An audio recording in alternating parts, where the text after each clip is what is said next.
Bom dia, pessoal. Tudo bem? 10 horas, a gente vai começar o nosso webinar hoje, tá? Para falar um pouquinho sobre transcriptoma com a tecnologia da Oxford Nanopore. Então, primeiramente, eu gostaria de agradecer a presença de todo mundo. A gente vê aí algumas carinhas repetidas, o que deixa a gente bem feliz, mas também muita gente nova.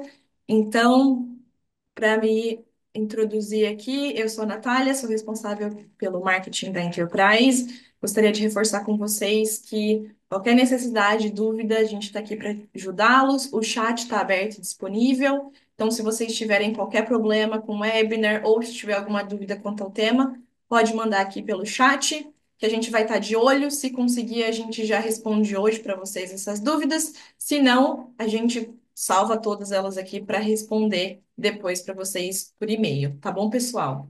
Enquanto a galera vai entrando aí no webinar, eu já vou iniciar aqui com uma apresentação bem rápida, para depois já passar para os meus colegas. Deixa eu só passar aqui. Então, como a gente sabe, hoje a gente vai falar um pouquinho sobre transcriptomas e abordar alguns tópicos importantes, né, como a diferença entre sequenciamento de RNA direto e cDNA, análise de expressão diferencial e montagem e anotação de dados de sequenciamento de cDNA e RNA direto, tá? Entre outras coisas. Então, aqui, só reforçando para vocês que a Enterprise já vem fazendo esse trabalho com a Nanopore há anos aqui no Brasil.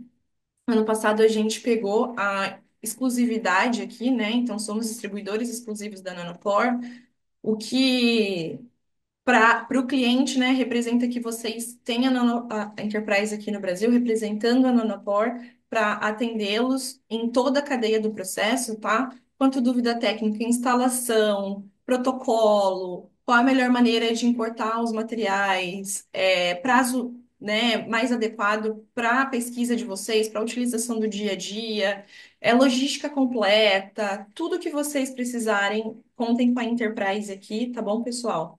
Que a gente está com um time completo, com suporte técnico, nosso time comercial também, super preparado para atendê-los no que vocês precisarem, tá? Então, não vou me estender muito, já vou passar aqui a bola para os meus colegas iniciarem o webinar de hoje. E qualquer coisa, a gente está aqui no chat. Bom webinar a todos, pessoal. Espero que seja bom, bem proveitoso para vocês. Olá, pessoal. Bom dia. Sejam todos muito bem-vindos e bem-vindas ao nosso sétimo webinar sobre aplicações e usos da tecnologia Nanopore. Como a Natália falou, tem algumas carinhas repetidas aqui, mas também tem bastante gente nova nesse tema de transcriptoma que tem atraído cada vez mais as pessoas. Então, só para contextualizar, no final do ano passado, a gente começou uma série de webinars sobre as mais diversas aplicações. Esse é o último deles. A gente começou desde o início mesmo, uma introdução sobre a tecnologia, como usar, quais as melhores estratégias de sequenciamento e aplicações mais específicas. Todos esses webinars estão sendo gravados e os que já foram feitos estão disponíveis no site da Enterprise, tá? Quem quiser assistir os anteriores, fiquem à vontade.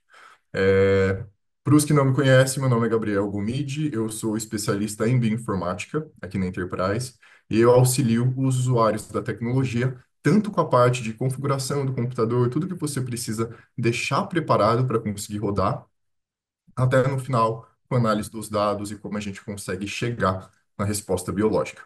Então, a Renata vai começar agora com a parte de bancada, vai se introduzir rapidinho e depois eu retomo com vocês para o final.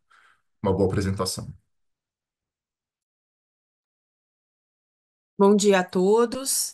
Como o Gabriel já falou, eu sou a Renata, eu sou a especialista da Nanopore aqui na Enterprise e a ideia hoje é a gente conversar um pouquinho sobre transcriptoma e as soluções que a Nanopore tem voltada para esse tipo de pergunta biológica. Eu vou. Cadê?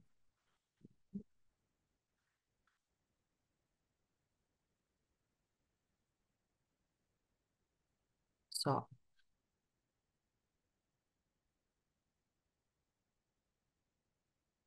um minutinho. né? Então, a ideia hoje é a gente conversar um pouquinho sobre transcriptômica, entender o que a Nanopore pode oferecer de diferente e de único para esse campo de perguntas, né? Então, a ideia é que a gente consiga responder toda e qualquer pergunta biológica relativa à transcriptômica, né? Então, a ideia é que a tecnologia vai ser capaz de entregar toda e qualquer diversidade de RNAs presentes em uma determinada amostra, em uma determinada condição, seja para comparar condições diferentes e ver expressão diferencial desses transcritos, seja para ajudar a identificar proteínas e então também ajudar em anotação de genomas. Tudo isso são objetivos e perguntas que vocês podem ter em relação à transcriptômica, né? Então, quando a gente fala de transcritos de uma maneira geral, né? Então, nós temos um gene aqui. Deixa eu só ver se eu consigo colocar aqui um pointerzinho aqui, né? Quando a gente fala aqui que a gente tem um gene, né? Esse gene pode então gerar diversos transcritos por splicing alternativo, e a ideia é que a gente consiga, a partir da transcriptômica, recapitular, pegar, né, de volta toda essa gama de splicings e de transcritos que um único gene pode gerar. Quando a gente está trabalhando com short reads, a gente muitas vezes não consegue ver junção, não pode conseguir capturar essas junções diferentes entre os diferentes exons daquele mesmo gene. É difícil você retomar variações somáticas que podem existir ali. Quando você tem a possibilidade de pegar o transcrito inteiro, que é o que a tecnologia da Nanopore é capaz de entregar para vocês, nós somos a tecnologia que é capaz de amplificar o RNA, o transcrito daquele RNA inteiro, e com isso a gente consegue resolver melhor todos aqueles possíveis transcritos de diferentes splicings que aquele único gene é capaz de gerar. Então, isso é uma vantagem da tecnologia, tanto se você está sequenciando o RNA direto, quanto se você está sequenciando o cDNA, né? Então, quando a gente está sequenciando short reads, né? A gente pode estar perdendo isoformas, a gente pode estar perdendo alvos de doença porque a gente está perdendo fusão, né? A gente consegue, mais para frente eu vou mostrar para vocês um trabalho e a gente consegue gerar painéis e direcionar para um determinado grupo de genes de interesse, né? Outra coisa para quem trabalha com vacinas e vacinas de RNA, o comprimento da cauda poliar é um fator importante e um fator crítico para a qualidade dessa vacina. Então, a gente consegue diferenciar o comprimento completo dessa cauda poliar. Vou mostrar um pouquinho também mais para frente como isso funciona, né? Então, nós somos capazes de entregar todas essas possibilidades e essas diferenças para vocês, né? O que que a gente tem, então, disponível em termos da tecnologia para sequenciamento de RNA? Tá? Nós somos a única tecnologia que sequencia o RNA direto. Com isso, a gente é capaz de verificar, além do sequenciamento normal, sequência do RNA, também fazer chamada de bases modificadas para para esse ácido nucleico, né? Então a gente entrega, além do RNA direto, a epigenética do RNA. Então a gente pode ver metil 6A, citosina, pseudouridina e inosina. Tá? Alguns a gente vai conseguir fazer diretamente enquanto está sequenciando, como o metil 6A, os outros lá pelo dourado. O Gabriel vai entrar um pouquinho mais de detalhes com vocês quando chegar na parte de bioinformática, para análise desses dados, tá? Então, a gente tem uma maior acurácia, inclusive quando está fazendo o RNA direto do que o cDNA, tá? A gente captura transcritos mais longos, a gente consegue, sequenciar qualquer tamanho de transcrito. Qual é a troca que você está fazendo aqui em relação ao cDNA, por exemplo? Aqui ainda é uma amostra de RNA por flow cell, né? Então, a parte de multiplexing ainda está em desenvolvimento, né? Assim como fazer painéis para o RNA direto. Nós conseguimos criar e gerar painéis para o cDNA, mas para o RNA direto ainda não, tá? E fazer a automação, então, para isso, tá? Eu sou uma advogada do sequenciamento do RNA direto, ele dá dados, assim, extremamente ricos e com uma acurácia muito, muito boa, tá? Então, a gente tem, a preparação para o RNA direto. É um protocolo bem simples, você vai extrair o seu RNA direto da maneira que você achar, né, e tiver padronizado no seu laboratório. Então, a gente precisa de 10 nanogramas de poli-A ou 500 nanogramas do RNA total. A gente vai sequenciar e fazer a análise pelo workflow do transcriptoma lá no Ep2Me. O que é importante dizer é que, mesmo o sequenciamento do RNA direto, assim como do cDNA, ele é voltado somente para transcritos poliadenilados, tá? Porque neste protocolo é feita a primeira fita do cDNA para estabilização e não degradação daquela molécula de RNA. Então, apesar de ser feito a primeira fita do cDNA, a fita que é sequenciada é somente a fita do RNA, tá? Então, a gente tem uma molécula híbrida de RNA-cDNA, mas a molécula que é sequenciada é a molécula de RNA, tá bom? Isso é importante que fique claro, né? E como a primeira fita é feita com o oligo-DT, então, a gente somente sequencia com este kit moléculas de RNA que são poliadeniladas, tá? Seja ela um transcrito, né, um RNA mensageiro, seja um long no-coding que seja poliadenilado, de qualquer maneira, sequencia somente moléculas poliadeniladas. Qualquer outra molécula de RNA não poliadenilado, existem protocolos e existem modificações que podem ser feitas, principalmente no protocolo lá do cDNA, para que a gente consiga pegar toda essa gama de RNAs existentes numa célula. Tá bom? Então, nós temos dois kits para sequenciamento para transcriptômica. Esse kit de RNA direto, que eu acabei de apresentar para vocês, né? Com este kit, a gente não consegue fazer o barcode, né? Então, a gente não consegue multiplexar. E a gente também não consegue fazer o adaptive sampling, que vocês lembram dos outros webinars, né? Aquela ferramenta que a Nanopore tem, única da Nanopore, para fazer painéis em sílico, né? Então, a gente não consegue fazer isso ainda para o RNA. E a gente precisa de 300 nanogramas de poli-A ou 1 micrograma de RNA total. Pode ser até menos do que isso, como a gente viu lá antes, né?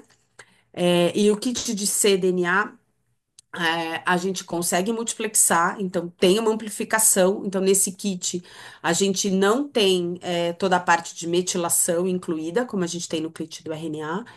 mas a gente ganha na possibilidade de multiplexar, né? Então, de colocar até 24 amostras por flow cell, né? Essa quantidade de amostra que a gente vai conseguir multiplexar depende, obviamente, da profundidade que vocês precisam, se vocês vão colocar isso numa flow cell de Minion ou numa flow cell de Prometheus, tá? Mas a gente tem um kit que é capaz de multiplexar até 24 amostras por flow cell, né? Então, na Flow Cell R9, o kit usado, que era compatível, era o RNA 002. Na Flow Cell R10, o que a gente tem, então, é o kit RNA 004. Lembrando que quando a gente tinha o RNA 002, a Flow Cell era única. A gente sequenciava tanto RNA quanto cDNA quanto DNA numa única Flow Cell. Era a mesma flow cell para tudo. Agora, para o RNA 004, são flow cells, desculpa, separadas. Nós temos uma flow cell que é compatível com o RNA, que vai sequenciar o RNA direto, e uma flow cell que é compatível com o DNA e o cDNA, tá? Então, a gente não consegue trocar kits RNA 002 e RNA 004 nem componentes, e as flow cells agora são diferentes, tá bom? Então, lembrar que o kit do RNA direto do 004 precisa de uma flow cell agora específica para o RNA. Bom?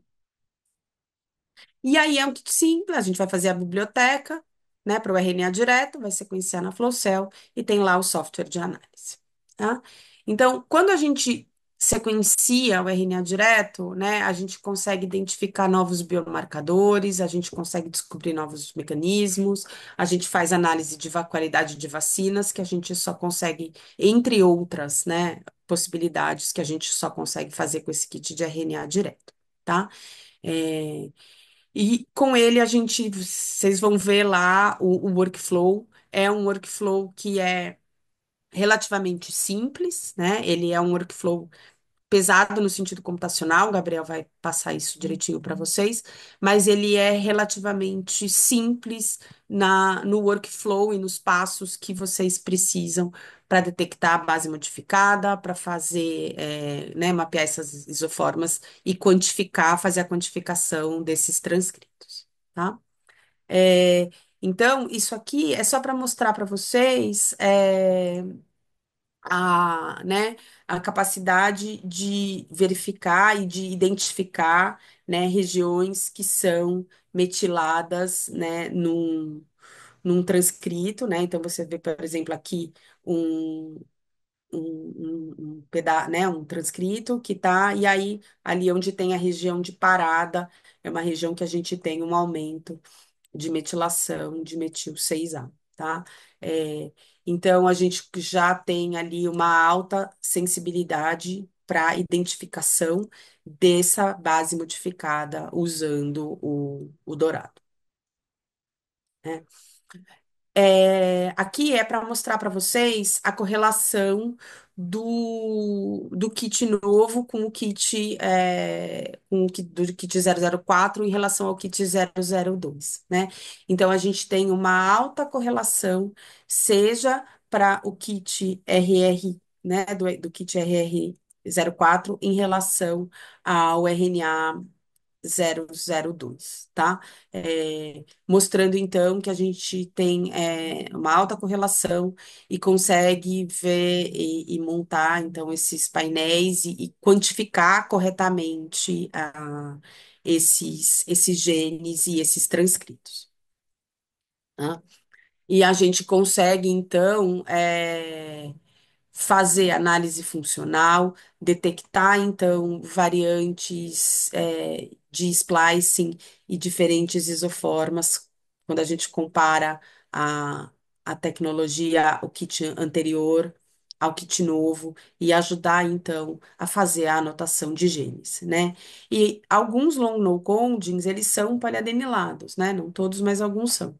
E a gente consegue então identificar e contar e analisar esses transcritos, seja um gene codificador de proteínas, seja um gene long no code, tanto para o RNA quanto, né? Era o RNA 002, agora no RNA 004, com uma maior sensibilidade e uma maior acurácia quando comparado com o kit anterior. E aqui, então, é só para mostrar para vocês a acurácia desse kit novo, que é o kit de RNA direto 004, né? Quando a gente tinha o 002, a gente estava ali na faixa de 94, 95% de acurácia. E agora, quando a gente usa o 004 no SUP, né? No super, a gente já está lá em 96,5, quase 97% de acurácia é, no, usando o kit 004. Tá? Então, ele é um kit extremamente fácil e rápido de fazer e de usar. E, e que está entregando, então, valores de acurácia bem mais altos do que o kit do RNA anterior, tá? Então, a gente consegue recapitular e identificar genes com menos quantidade de transcritos do que em relação, por exemplo, aos short reads, né? Então, a gente, mesmo numa amostragem reduzida, numa, numa condição que vocês, por exemplo, não vão ter aquela quantidade de RNA inicial preconizada no kit. Mesmo assim, mesmo com uma baixa quantidade de RNA, a gente é capaz de detectar números semelhantes de transcritos e até mais transcritos do que quando a gente compara com a tecnologia de short reads. Principalmente, por exemplo, ó, transcritos que retiveram intron, que é esse cinza que vocês estão vendo aqui. A gente consegue recapitular uma maior quantidade de long no-codings poliadenelados do que comparado com a tecnologia de short reads, né?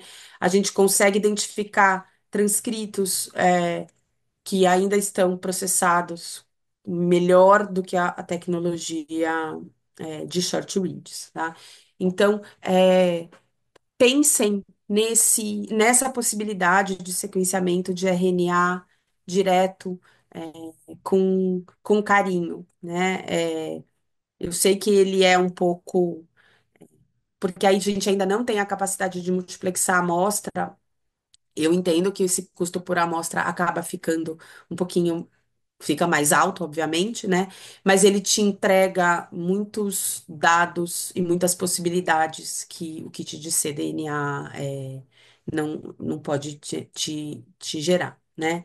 Então, a gente gera bastante dado com bastante possibilidades, tá? Então, agora eu vou passar para vocês alguns trabalhos, né, que utilizaram a tecnologia nanopore, seja usando RNA direto, seja usando cDNA, e as possibilidades que vocês podem pensar e usar para tentar responder a pergunta biológica que vocês têm, né? Então, esse é um trabalho que é um sequenciamento que se chama Tequila, né? Tequila vem de Transcript, Enrichment and Quantification Utilizing Isothermally Linear Amplified. Então, o que que eles fizeram nesse trabalho? Eles tinham 40 linhagens celulares de câncer de mama e eles precisavam pegar e olhar para o transcriptoma dessas células de câncer de mama e identificar esses diferentes e essas diferentes linhagens. E aí eles compararam o sequenciamento do RNA direto com o sequenciamento de cDNA, onde eles fizeram esses genes de interesse, usando então sondas da Twist.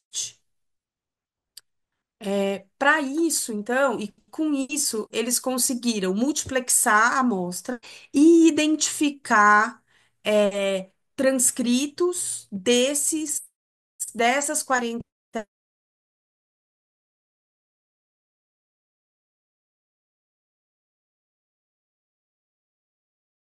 principalmente num gene específico e importante para câncer de mama, que é o TP53.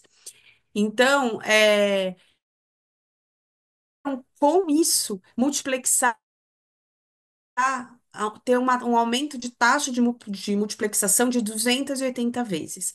Então, para quem tem interesse em sequenciar, né, em ter quantificação de um grupo de genes para uma determinada condição, essa técnica, né, você fazer o cDNA pegar, criar sondas da Twist e fazer um pull down, você então aumenta muito essa capacidade de multiplexação, diminuindo então o custo por amostra, com um desempenho muito grande. Então, é importante que vocês saibam que existe essa possibilidade. É um trabalho muito bem feito e que você pode pegar isso esse trabalho e tentar recapitular isso para suas condições de trabalho. Tá? Esse aqui é um trabalho que desenvolveram um conjunto de ferramentas de análise específico, que é o Loral.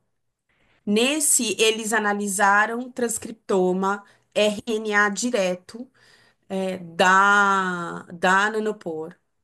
E eles conseguiram identificar, através do sequenciamento do RNA direto e dessa ferramenta de análise, 71 mil novas isoformas de genes conhecidos, né? Então, você sequenciar o RNA direto te dá uma nova gama de possibilidades e olhar para esses novos transcritos, e isso é único da tecnologia, tá? Então, a gente conseguiu analisar, né? Eles conseguiram analisar variantes raras e nesses diferentes amostras de transcrito, usando o kit aqui de RNA direto, tá? Uma outra parte importante é usar, então, para câncer e diagnóstico de leucemia e esses padrões e olhar para esses subtipos de leucemia são bastante importantes para tratamento, né, e para identificação do tipo. Dessa leucemia, né? Então, o perfil transcriptômico é importante e definir prognóstico e definir tratamento, né? Então, uma vez que você tem esse perfil transcriptômico, de 4 a 5 minutos de sequenciamento, numa flow cell de Minion, eles já conseguiram fazer a atribuição correta do subtipo, então de leucemia num sequenciamento ali de 5 minutinhos, tá? Então, é uma tecnologia que sequencia muito rapidamente. Como vocês lembram, todo o sequenciamento é feito em tempo real. Então, vocês conseguem, durante o sequenciamento, seja de DNA, seja de RNA, seja de cDNA, ter acesso a esses dados em tempo real e fazer a melhor identificação e uso desses dados durante o sequenciamento. Então, ele tem um potencial clínico extremamente rápido e um turnaround para o paciente que é extremamente importante, né? Uma outra possibilidade que a Nanopore lançou foi a capacidade de a gente fazer single cell. O kit né, o protocolo de single cell da Nanopore utiliza o 10x. Então, existe um protocolo específico para single cell usando o kit e o equipamento da 10x, tá? Fazendo, então, existe um workflow para flow cell de Prometheum. Aí, como é cDNA, vocês vão usar lá aqueles kits, não é nem o kit de cDNA que a gente já viu aqui, nem o kit de RNA direto.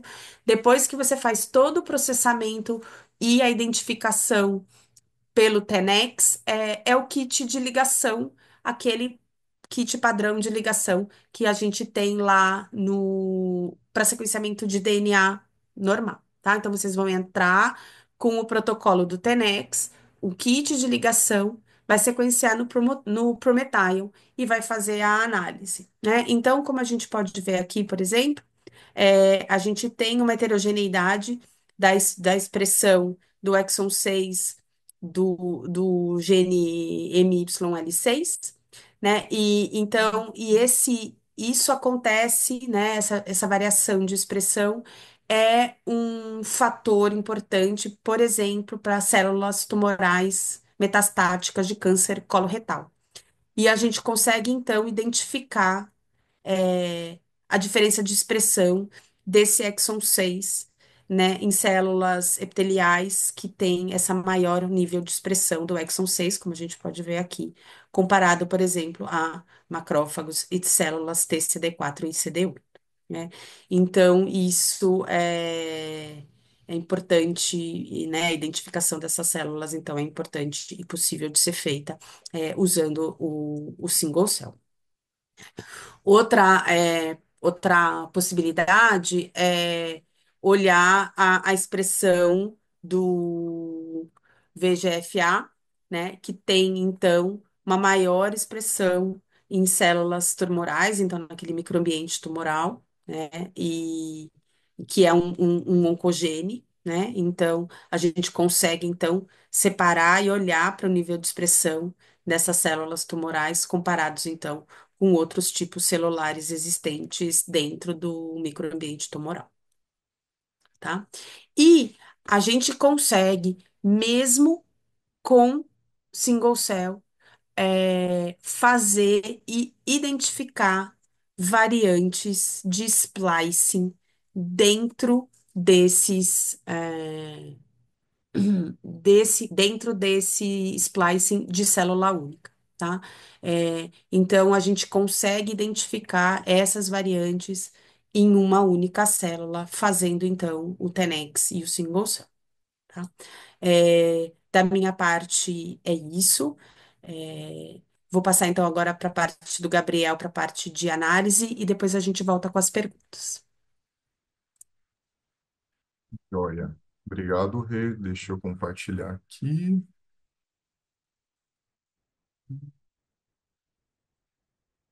Beleza. Bom, então, hoje explicando um pouquinho melhor sobre o que a Nanopore traz no contexto de análise para transcriptoma, RNA, RNA-seq e single cell, tá? Então, quando eu falo o contexto de análise da Nanopore, ele está muito ligado com esse aplicativo chamado o Epitune Labs, que foi uma iniciativa da Nanopore de facilitar todo o processo de análise de dados, de realmente, de fato, chegar na sua resposta biológica, tá? Hoje em dia, esse pacote, esse software conta com 19 workflows e dois deles são mais úteis para essas aplicações específicas, que são o de transcriptoma e o de single cell, tá? E a gente vai falar um pouquinho melhor sobre eles. Então, o workflow de transcriptoma, ele é compatível tanto com cDNA quanto RNA nativo, e ele é mais indicado para montagem de transcriptoma, caso você não tenha uma referência, ele consegue identificar isoformas, genes de fusão e fazer algumas análises nesse contexto, tá? Então, de modo geral, para input desse workflow, você vai precisar dos seus dados FASTQ, gerados tanto de cDNA quanto RNA nativo, e um genoma de referência anotado. Para algumas etapas adicionais, a gente pode precisar de uns outros arquivos de referência que não são obrigatórios, mas que não são obrigatórios para o disparo do workflow, mas são obrigatórios para a gente chegar nessas respostas, tá? Como, por exemplo, nível de expressão gênica ou detecção de fusão. Uma coisa que eu gosto de chamar a atenção é sempre destacar os requisitos computacionais desses workflows, tá? Então, aqui eu destaco um requisito de 8 núcleos para a CPU, requisitos mínimos, e 32 GB de memória RAM para a gente conseguir rodar. Tá joia? O tempo aproximado de execução desse workflow pode ser de 15 minutos por amostra, levando em consideração 1 milhão de leituras de reads e os recursos recomendados, que são um pouquinho superiores a esses que eu mostrei aqui, tá? Então, esse workflow ele pode ser dividido em três etapas, e agora eu vou comentar um pouquinho melhor sobre cada uma delas, tá? A etapa inicial é um pré-processamento dos dados que acontece com a ferramenta FastCatch e com o PyChopper. Como que ele funciona? Então, só relembrando, os inputs que a gente precisa para rodar o workflow são o arquivo FASTQ, tá? E a sequência do genoma referência anotado. Então, logo depois do base calling, as reads vão estar em orientação sense ou anti-sense do RNA mensageiro, a menos que elas tenham sido geradas usando o kit de RNA direto, que a Renata comentou. Essa etapa de pré-processamento vai orientar as reads para que todas fiquem no sentido positivo, permitindo assim a identificação dos adaptadores e em cada uma das suas extremidades, tá? Esses adaptadores identificados vão ser removidos e todas as reads quiméricas vão ser quebradas e divididas em subreads. Essa etapa é feita com PyChopper. E no relatório do workflow, a gente tem um gráfico de resumo do PyChopper, que detalha o número de reads de comprimento total, as bases sequenciadas, o número de reads que estão inutilizáveis e os que foram resgatadas. Resgatadas são essas reads originadas das reads quiméricas, tá? O relatório do workflow também vai trazer uma seção de controle de qualidade, como todos os relatórios de todos os workflows, que trazem um gráfico de distribuição do tamanho das reads, a qualidade das suas amostras e algumas estatísticas de mapeamento. São nesses gráficos de QC que a gente consegue identificar qualquer problema durante o preparo da biblioteca ou do sequenciamento, tá? A segunda etapa desse workflow é a construção de um transcriptoma. Então, falando um pouco mais geral, caso um transcriptoma referência não tenha sido fornecido, ele vai começar com o alinhamento dessas leituras com o genoma de referência, usando o Minimap 2. Depois ele vai quebrar esse ban, montar o transcrito e juntar os bans, os transcritos alinhados novamente, tá? Essas etapas de quebra e montagem de quebra e junção são feitas com SemTools e a montagem do transcrito com string type. Por fim, vai ter uma etapa de anotação com GFF compare e a montagem do transcriptoma global envolvendo todos os transcritos com o GFF read. Então, falando um pouquinho mais específico sobre a identificação de isoformas que acontece nessa etapa, tá? Então, para cada amostra, os transcriptomas vão ser gerados usando string type, como eu mencionei. Eles vão ser anotados com GFF compare. E, por fim, a gente tem os arquivos FASTA do transcriptoma e os arquivos de anotação GFF, como output dessa segunda etapa, dessa segunda parte, tá? O relatório ele também vai trazer uma tabela de isoformas que detalha os genes, as isoformas transcritas, cobertura e a classe do GFF compare. Então, aqui embaixo, nessa terceira coluna, seria a classificação que o GFF compare usa para indicar o tipo de transcrito. Então, por exemplo, esse igual, esse sinal de igual que está aqui, ele indica uma correspondência completa com o transcrito referência, tá? E aqui em cima a gente tem uma seção de resumo da anotação que detalha a comparação do GFF compare entre o workflow e os transcriptomas de referência. Ele vai trazer o total de transcrito encontrado, o número de isoformas novas, perdidas, bem como sensibilidade, precisão, para trazer uma ideia do nível de sobreposição entre o transcriptoma da amostra e a anotação de referência, tá? Uma outra etapa que a gente ainda tem dentro dessa segunda parte é a identificação das fusões gênicas. Então, fusão gênica, elas são eventos que acontecem quando dois genes combinam por recombinação, e elas são muito úteis.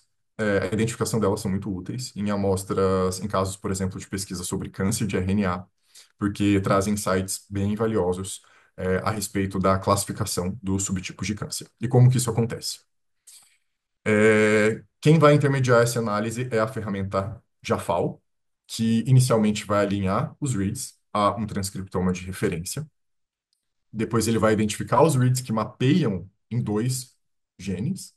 Então, esses candidatos vão ser validados através de um mapeamento ao genoma de referência e com uma análise do ponto de quebra desses reads que foram mapeados em dois genes, tá?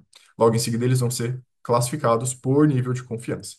Então, os resultados vão ser plotados em uma tabela aqui embaixo, que trazem uma lista de possíveis fusões gênicas, os seus parceiros, bem como níveis de reads que suportam essa classificação e a classificação do Jafal, tá? Nesse exemplo aqui, em específico, a gente vê que a fusão mais representada é a BCAS4 com BCAS3, provavelmente é originada de alguma linhagem celular de câncer de mama de uma amostra de referência universal de RNA para humanos.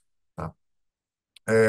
Aqui, agora, são algumas capturas de tela desse workflow, desculpa, do relatório deste workflow. Então, o relatório ele vai começar com aqueles gráficos de controle de qualidade. Logo em seguida, ele traz esses outros gráficos de informação, por exemplo, um resumo do transcriptoma, quantidade de isoformas por genes, a quantidade de exons por transcrito, como está a distribuição do tamanho daqueles transcritos por amostra, por barcode. Tá? Outras informações são as classificações do GFF Compare. Então, que nem eu mencionei para vocês, aqui está a legenda daquelas classificações que eu comentei. Aqui o igual, que foi um, um, um sequenciamento completo do transcrito completo. Aqui ele tem a quantidade de transcrito por cada uma dessas classificações. Tudo de forma bem didática e visual, tá? E a terceira e última etapa desse workflow consiste na análise de expressão diferencial.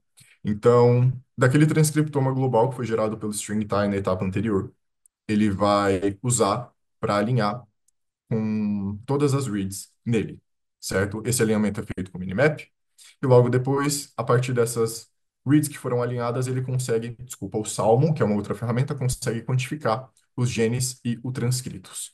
E a partir dessa quantificação, dessa contagem, ele consegue fazer tanto análise de expressão diferencial dos genes, quanto análise de uso diferencial do transcrito, tá? A análise de expressão diferencial do gene é feita pelo EDGE-R, e do transcrito é feito pelo DEX-seq. Só que antes dessa ferramenta fazer análise do uso diferencial de transcrito, os dados precisam passar por um pré-processamento com essa outra ferramenta chamada DreamSeq para ficarem disponíveis para essa análise, tá? E por fim, tem uma outra ferramenta em R que consegue criar umas análises estatísticas desse análise diferencial dos transcritos.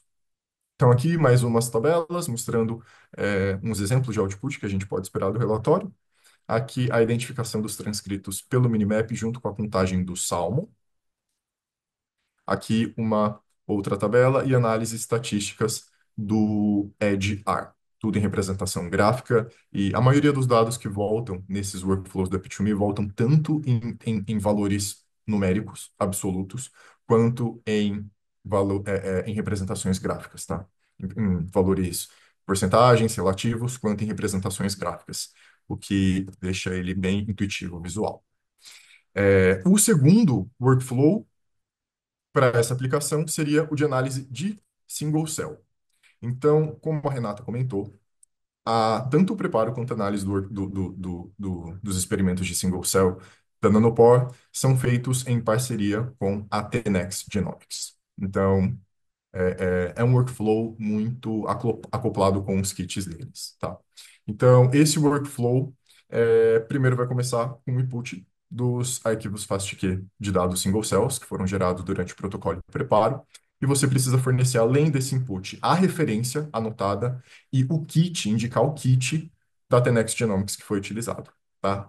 E como output, a gente pode esperar um BAM alinhado com várias tags, como, por exemplo, identificadores moleculares únicos, tags de barcodes, anotações, algumas gráficos de matriz de expressão gene-célula e célula transcrito, e os gráficos UMAP, que eu vou falar um pouquinho mais para frente. Esse workflow é um dos mais pesados do App2Me, tá? Então, eu gosto de chamar a atenção aqui nos requisitos. Então, ele precisa de 32 núcleos para CPU e uma memória de 32 GB de RAM. E como o tempo total de corrida, a gente espera aproximadamente 8 horas para 120 milhões de reads com os requisitos recomendados, que são superiores a esses ainda. Então, aqui uma visão um pouco mais específica sobre o workflow de fato. Você começa esse workflow carregando os dados de FASTQ, do single cell. Logo em seguida, o workflow vai tentar encontrar os adaptadores e identificar os reads de tamanho completo, que geralmente é o que a gente quer. Ele orienta as fitas e quebra as reads quiméricas em sub-reads, subsegmentos, que nem a etapa anterior que a gente comentou. O próximo passo é a extração dos barcodes e a identificação dos UMIs, que são identificadores moleculares únicos, e as reads vão ser limpas dessas sequências junto com a sequência de adaptador, que é o processo que a gente chama de trimagem. Essas reads limpas vão ser alinhadas no genoma referência, e o string tie novamente aqui. Então, por a gente estar trabalhando com o mesmo tipo de dado, muitas ferramentas são repetidas entre os dois, certo? Então, aqui o string tie é a ferramenta, novamente, que vai pegar esse alinhamento e gerar um transcriptoma global, que vai ser usado nos próximos passos e que contém as informações de todos os transcritos de todas as células. As reads vão ser, então, atribuídas a genes e transcritos através do mapeamento, usando esse transcriptoma global como referência e respeitando algumas regras, alguns controles e thresholds que eles usam dentro do workflow, tá? Depois dessa etapa, entra a etapa de correção dos barcodes e das UMIs, e a partir daí a gente consegue criar as matrizes de expressão gênica, tá? E, por fim, ele vai gerar aquele relatório que a gente vai ver mais para frente o gráfico. Então, ao final do workflow, como resultado, a gente espera ver os barcodes que foram corretamente identificados junto com seus identificadores moleculares únicos. E a partir desse momento, a gente já consegue usar eles para atribuir as sequências a alguns transcritos e a alguns genes e usar essas informações cruzadas para plotar uma matriz de expressão. São essas matrizes que a gente está vendo aqui. Essas matrizes de contagem, elas são processadas para remover as reads que estão expressas em poucas células ou células que têm uma alta porcentagem de DNA de reads mitocondriais. Isso porque geralmente células que apresentam essa quantidade alta de material mitocondrial indicam células que estão ou mortas ou morrendo. Então, a gente não tem o interesse de vê-las na nossa análise, tá? E por fim, a gente normaliza essa contagem para 10.000 UMIs, identificador molecular único, para cada célula, para facilitar e normalizar a análise e a comparação, tá? Como eu já falei algumas vezes, todos os workflows do Epi2Me, eles rodam tanto por linha de comando quanto por interface gráfica do usuário.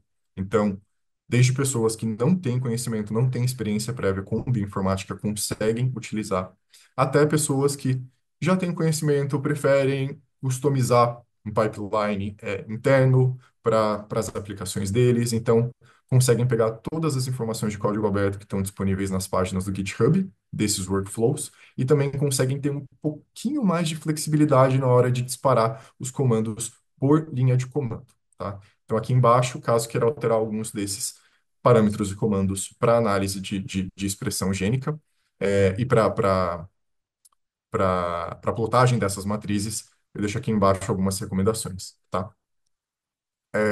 Um outro output desse workflow são os UMAPs, que eles projetam aquela matriz de genes que a gente viu antes, só que numa visualização 2D e com algumas outras informações de anotação. Por exemplo, essa representação gráfica ela tenta preservar sempre os grupos e as estruturas de cada célula, para que a gente consiga ver, identificar os diferentes tipos de células na nossa amostra e os diferentes estágios que elas estão.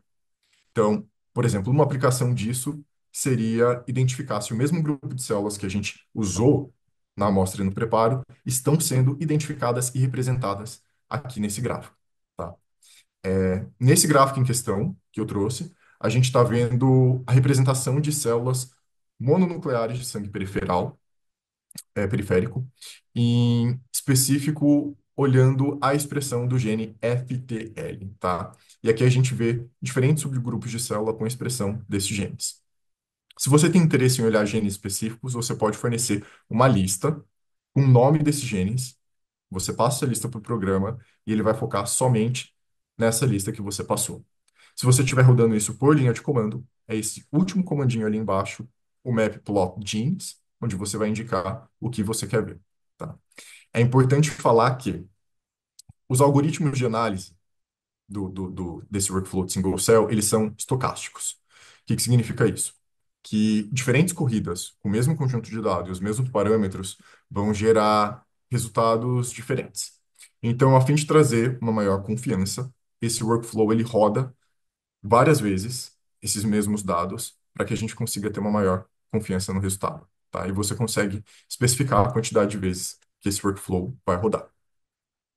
Além disso, ele também solta os mapas anotados por expressão mitocondrial total de cada uma das células. E como eu falei, isso pode ser utilizado para identificar potenciais grupos que estão ou mortos, por grupos de células que estão mortos ou morrendo, tá?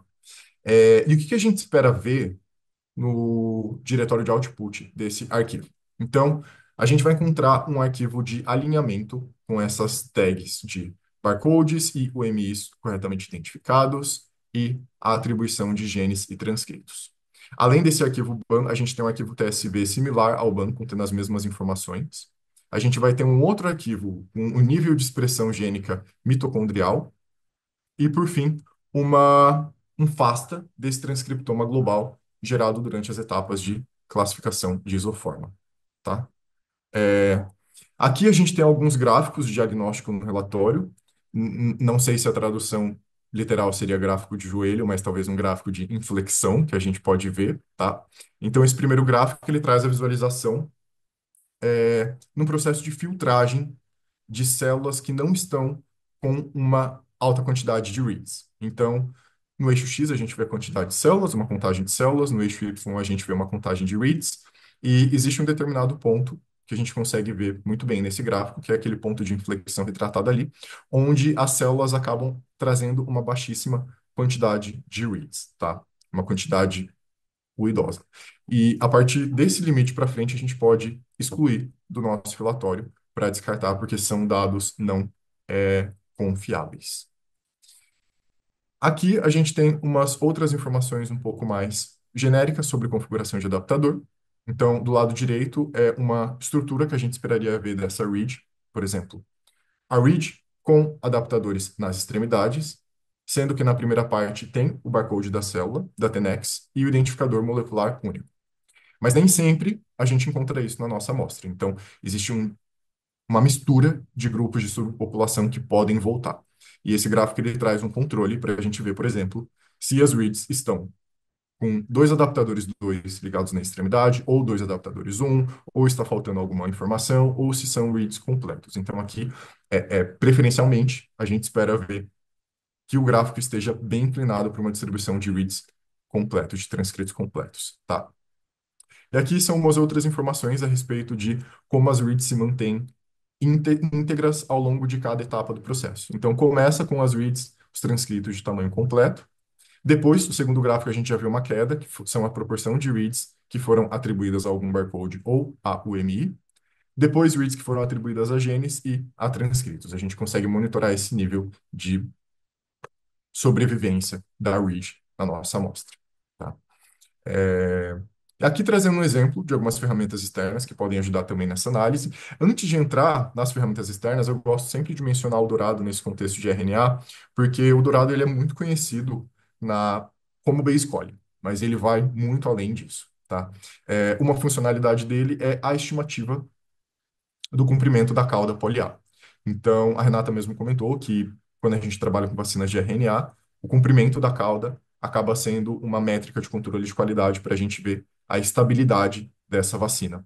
Então, essa contagem é muito importante.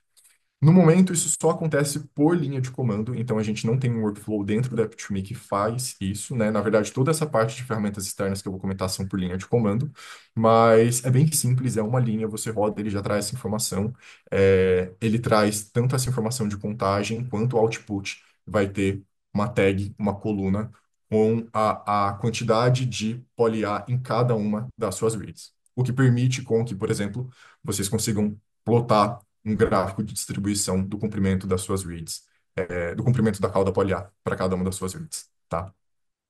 E no contexto de bases modificadas, eu trouxe essa tabelinha aqui para a gente ver o que a gente tem do Dourado. Só relembrando, o Dourado que faz base calling é chamada de base modificada, então o epitranscriptoma é feito pelo Dourado.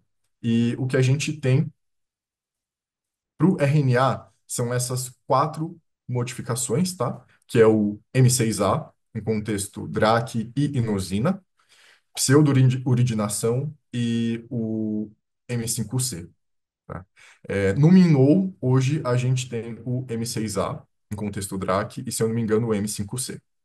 Mas por linha de comando usando o Dourado, a gente consegue chamar todas essas quatro, tá?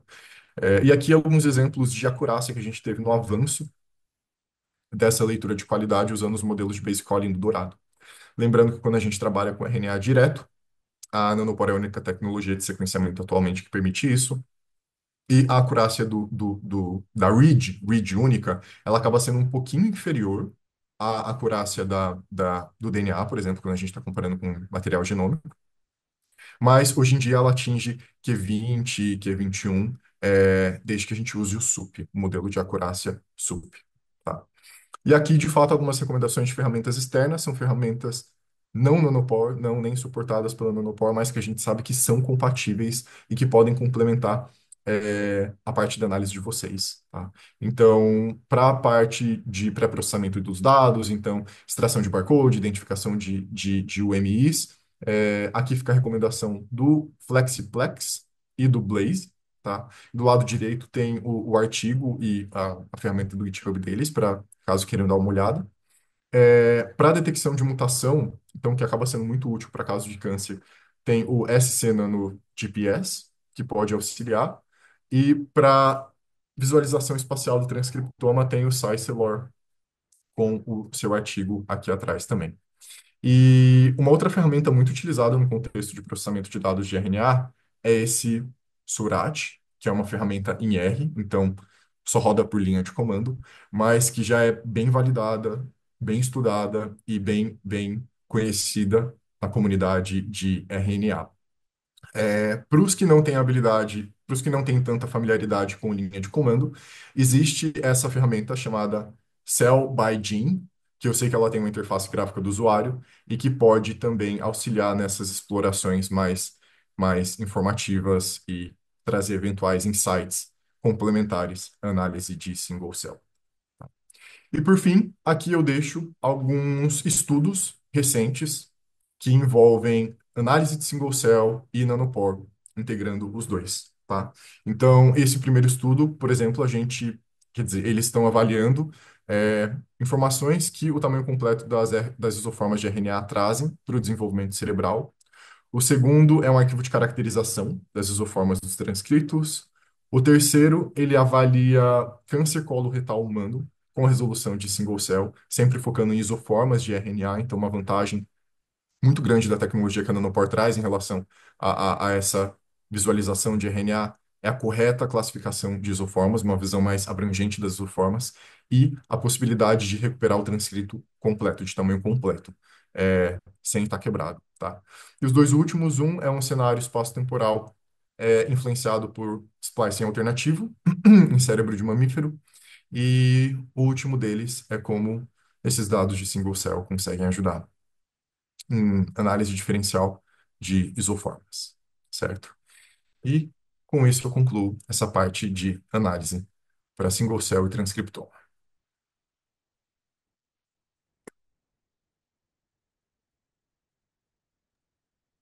Olá, pessoal, bom dia. Primeiramente, eu gostaria de agradecer, né, a todos vocês por estar presente aqui. em Mais um webinar da Nanopore, que estamos apresentando junto com a Enterprise.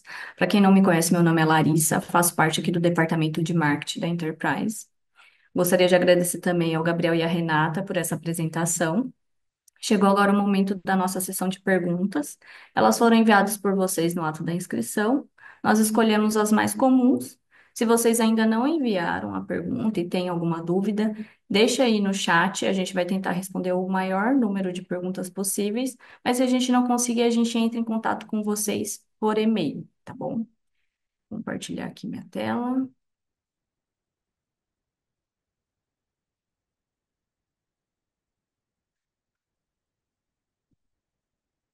Então, a primeira perguntinha eu vou fazer para o Gabriel. A gente recebeu a seguinte pergunta. É possível obter dados de metilação do RNA ou modificações químicas do tipo M6A com um sequenciamento nanopore? Sim, é possível. É só importante destacar que nesse caso de contexto de bases modificadas, a gente precisa estar trabalhando com RNA nativo. Então, tem um kit específico e uma flow cell específica para a gente conseguir fazer ele. E quando a gente vai disparar isso pelo MinKnow, que é o software que coordena o sequenciamento, a gente consegue chamar o M6A de forma automática, tá?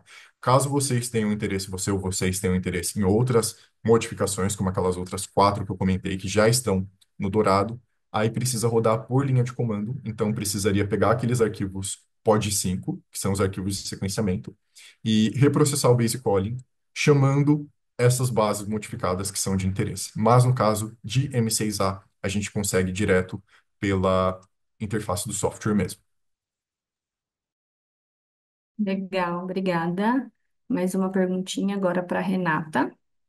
É possível fazer dual transcriptoma de plantas e fungos endófitos no mesmo sequenciamento?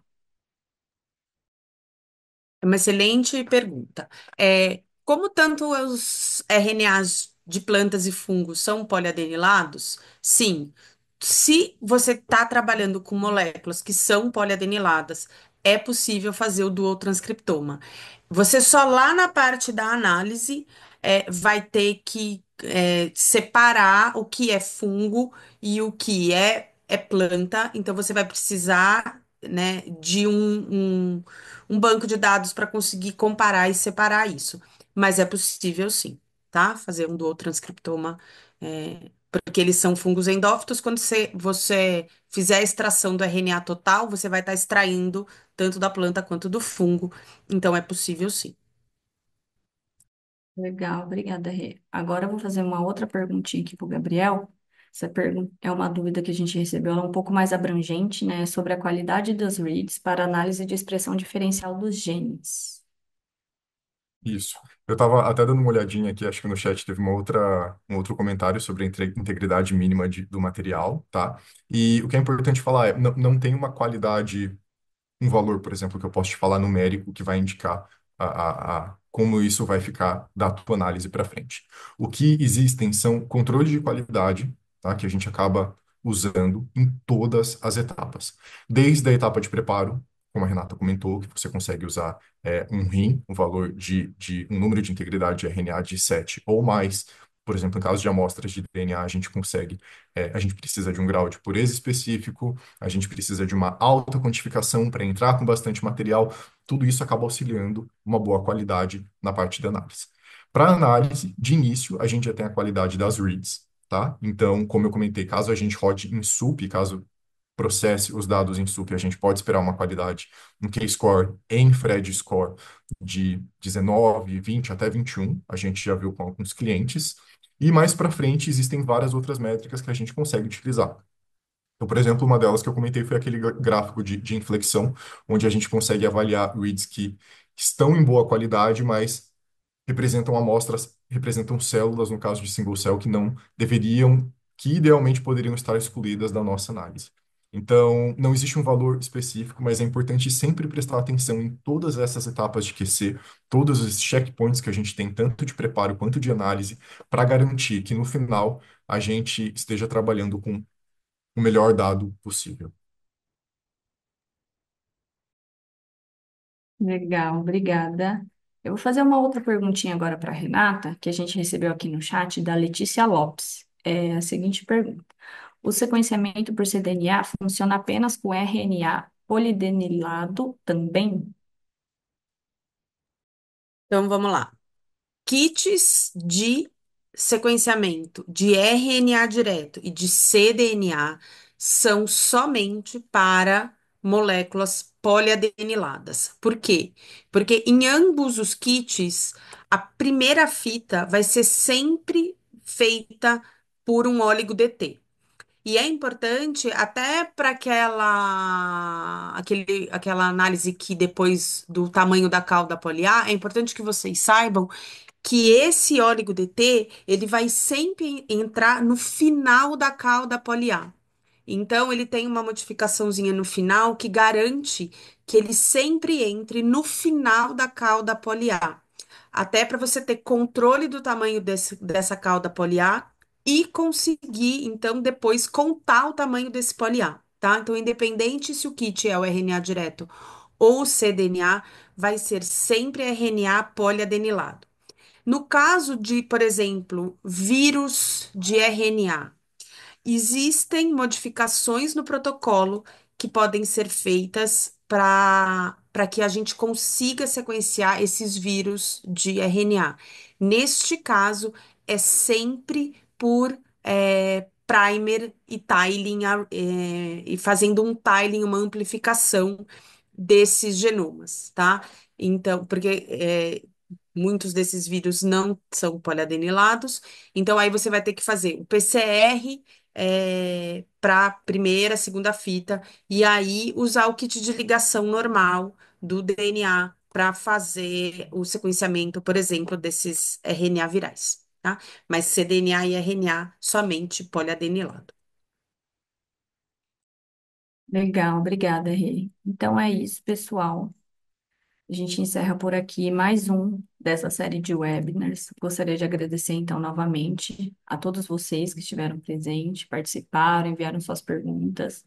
Com isso, chegamos ao fim em mais um webinar.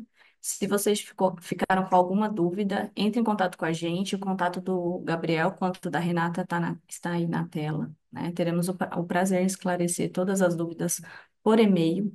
Sigam e acompanhem nossas redes sociais. Se vocês perderam, perdão, algum desses webinars, eles estão disponíveis em nosso site, se vocês gostariam de reassistir também algum conteúdo. Esse QR Code na tela te leva direto para a nossa página, onde vocês vão encontrar todos os webinars e essas gravações, tá bom? Obrigada novamente pela presença de todos. Esperamos vê-los novamente em nossos próximos webinars e eventos, tá bom? Até a próxima. Obrigado, pessoal. Tchau, Tchau, tchau. pessoal.